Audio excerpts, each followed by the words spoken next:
Everest base camp నుంచి శిఖరానికి చేరుకునే మార్గం వ్యర్థాల కంపు కొడుతోంది. దారి పొడవునా రాళ్లపై కనిపిస్తున్న మానవ విసర్జితాల రాసులు హిమాలయ అందాలను వెక్కిరిస్తున్నాయి. దీనిని అరికట్టేందుకు నేపాల్ ప్రభుత్వం కొత్త చట్టం తెచ్చింది. పర్వతారోహకులు ఇక నుంచి బేస్ క్యాంపు వద్ద తప్పనిసరిగా మలం సంచులు కొనాల్సిందే. అలస్కాలోని మౌంట్ డెనాలి తదితర పర్వతాల విషయంలోనూ ఇలాంటి కట్టుబాట్లే అమలవుతున్నాయి.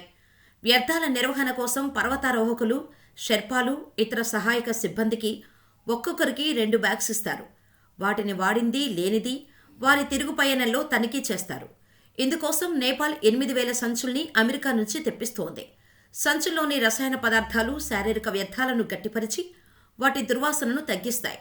నిజానికి ఇవి క్లీన్ మౌంటైన్ క్యాన్స్. ఇవి పోర్టబుల్ డబ్బా టాయిలెట్స్ అన్నమాట. ఈ కొత్త నిబంధన ఈ ఏడాది పర్వతారోహణ సీజన్ నుంచి అమల్లోకి వస్తుంది. ఈ సీజన్ వచ్చే మార్చి నెల నుంచి మే నెలాఖరి వరకు ఉంటుంది. ఎవరెస్ట్ బేస్ క్యాంప్ 1, ఎవరెస్ట్ శిఖరం సమీపంలోని క్యాంప్ 4 ప్రాంతం మధ్య సుమారు 3 టన్నుల మానవ వ్యర్థాల పోగులున్నట్టు అంచనా. ఇందులో సగం వ్యర్థాలు క్యాంప్ 4 వద్దే ఉన్నాయట.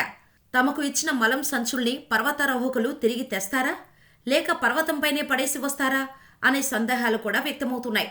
ప్రపంచంలో అత్యంత ఎత్తైన 14 పర్వత శిఖరాల్లో 8 శిఖరాలు నేపాల్లోనే ఉన్నాయి. పర్వత పర్యాటకం ద్వారా నేపాల్ ప్రభుత్వం నిరుడు మే 14 నాటికి 48 కోట్ల రూపాయలు ఆర్జించింది.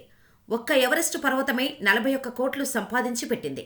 హిమాలయాల శీతల ఉష్ణోగ్రతల్లో మానవ వ్యర్థాలు పాడవకుండా అలాగే ఉండిపోతూ నేపాల్కు చాలా కాలంగా చిక్కులు తెచ్చిపెడుతున్నాయి.